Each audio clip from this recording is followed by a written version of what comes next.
Em entrevista à Jovem Pan, hoje no almoço, o ex-presidente Jair Bolsonaro disse que está na UTI e que ainda não morreu. Ao ser questionado sobre quem seria seu sucessor após o Tribunal Superior Eleitoral tê-lo tornado inelegível até 2030.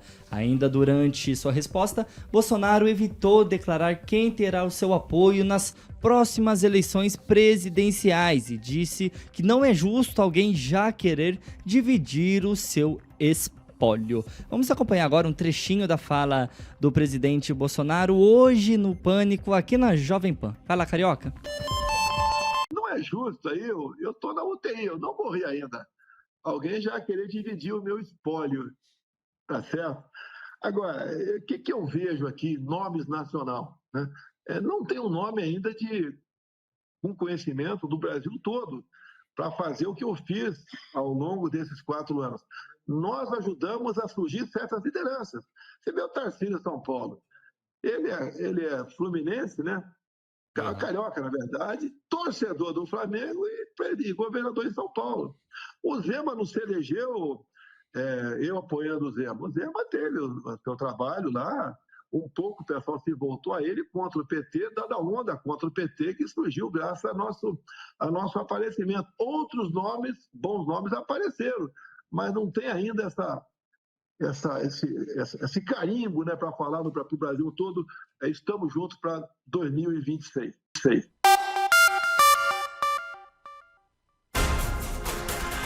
Como vocês perceberam então aí na fala do presidente Jair Bolsonaro, ele citou alguns nomes que estão bem nessa atual gestão, nessa atual governabilidade, como o do governador de Minas Gerais, Romeu Zema, e do governador do estado de São Paulo, Tarcísio de Freitas. E eu começo com Edivaldo Magro.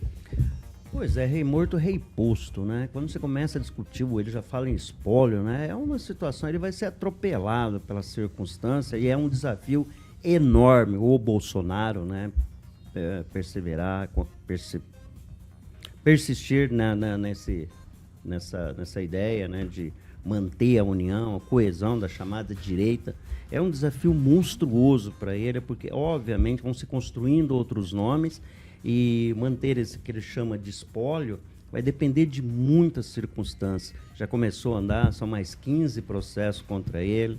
Então ele vai estar sempre na defensiva, vai ser uns anos bastante difíceis aí. Então já começou, claro, vai começar a sair nome e daqui a pouco resta saber se esses nomes vão desplugar dele e construir sua história própria. Um desses nomes é o Tarcísio de Freitas, né? Ele tem envergadura própria, ele tem um protagonismo próprio e ele vai tentar, e eu acredito nisso, né, até por uma questão de sobrevivência política, se afastar um pouco do Bolsonaro, uma vez que em se consolidando outras ações, outras condenações, a situação do Bolsonaro vai ficar cada vez mais difícil.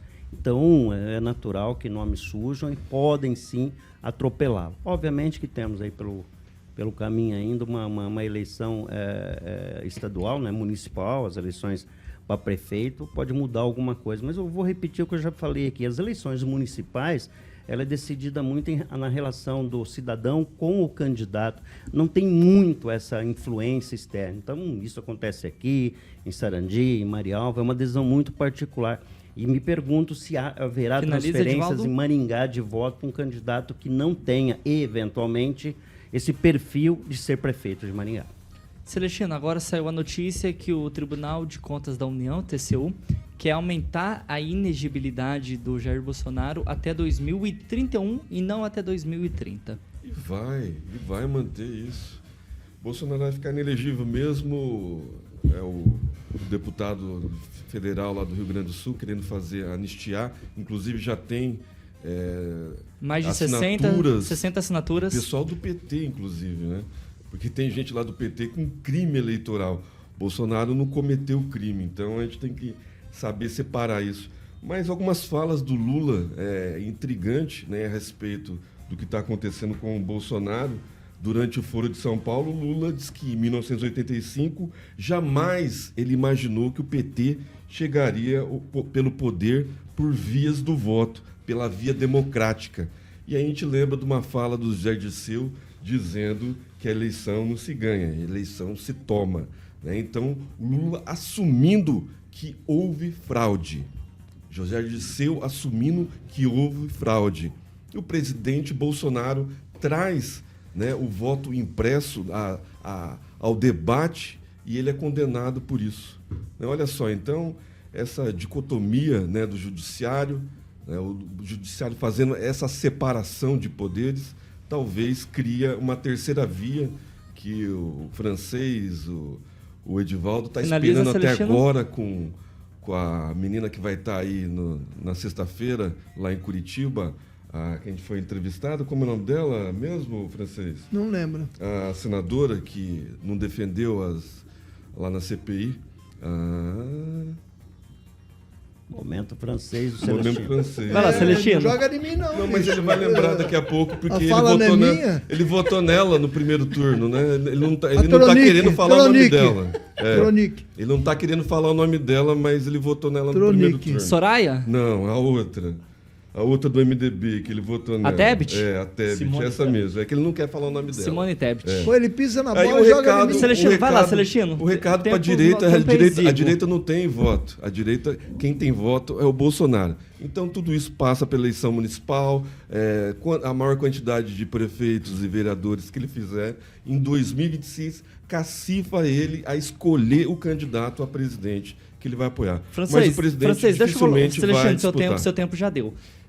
Francês, com você eu quero partir para um outro lado nessa conversa. Primeiro, cassação de Deltan Dallagnol, deputado federal mais votado do estado do Paraná.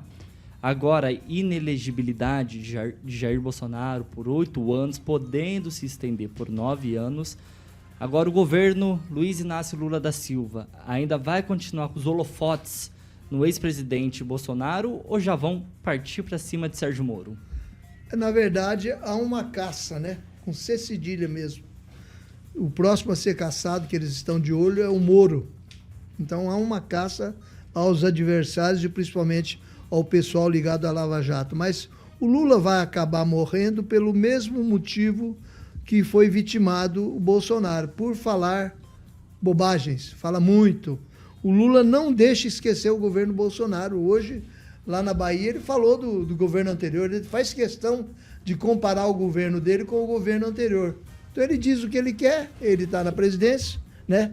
Tem proteção, e o Bolsonaro, embora esteja respirando por aparelhos, ele é o maior cabo eleitoral que temos no Brasil. Cada vez que o Lula sopra alguma coisa contra o Bolsonaro, acende a brasa dos bolsonaristas que está esmaecida, mas não está apagada.